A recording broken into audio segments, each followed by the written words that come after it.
Hello everyone, welcome back to SkillWeb.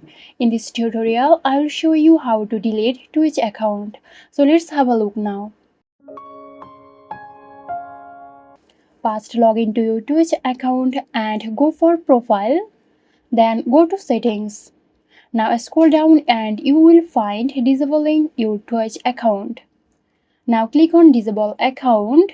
You can write here why you are disabling your account. It's optional. Click on disable account. Your account will be disabled.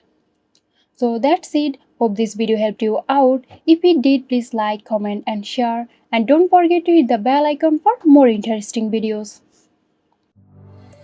This video is sponsored by Zerosoft. Zerosoft offers graphic design, UI UX design, digital marketing and web development. Elevate your brand with Zerosoft today. For more details, check the description box.